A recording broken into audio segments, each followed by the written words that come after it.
J. Borum last updated 1631, October 13, 2017. Tracy Martin's election promises included immediate funding for Hill Street and Penlink. It's still anyone's guess as to who will form New Zealand's next government, but the decision isn't far off. NZ First will hold an all-day joint caucus and board meeting on October 16 to decide which party to give their support to. The decision could raise or dash the hopes of groups looking to have election promises made good from Winston Peters and NZ First. The NZ First Board and Caucus will meet on Monday to decide the next government.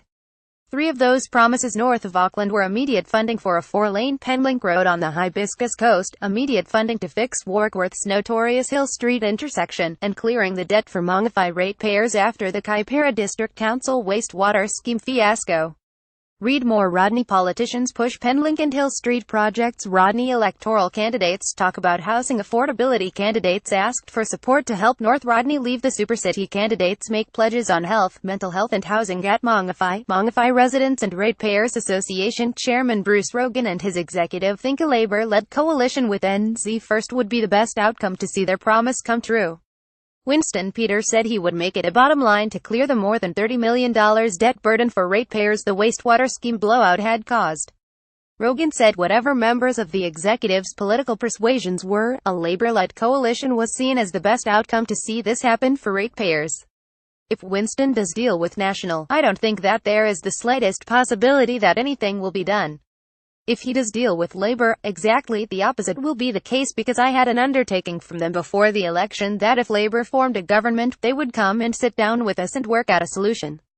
Any discussions would occur with whoever became the next local government minister, Rogan said. Rodney electorate candidate and NZ First MP Tracy Martin promised immediate funding for upgrades to the Hill Street intersection in Warkworth. Fix Hill Street Now Action Group member Grant McLaughlin said Labour list MP Marja Lubeck had also said fixing the intersection was a no-brainer, and Rodney MP Mark Mitchell reckoned it could be fixed within 18 months. McLaughlin was on the fence about which coalition could make it happen, but said history pointed to Labour as being more likely. Labour had funded upgrades to intersections in Warkworth, but when National came to power, upgrades to Hill Street were shelved.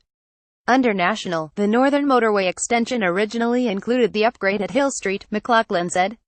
But they decided to pull the plug on the upgraded intersection, he said. McLaughlin said with Rodney being the safest National seat in the country, there was no pressure for the party to deliver. He also didn't believe there was pressure for Labour. It would be up to NZ First to deliver on its promise, he said. Penlink Now Chairman Stephen Littleton couldn't be reached to provide comment on which coalition he thought to deliver NZ First's promise for immediate funding for a 4-lane Penlink. An unscientific survey on neighbourly.co.nz on which coalition Rodney residents preferred showed the majority, 53.8%, would like to see a national NZ First coalition. A National Greens coalition was favoured by 15.4% and another 15.4% favoured NZ First Labour-Green partnership.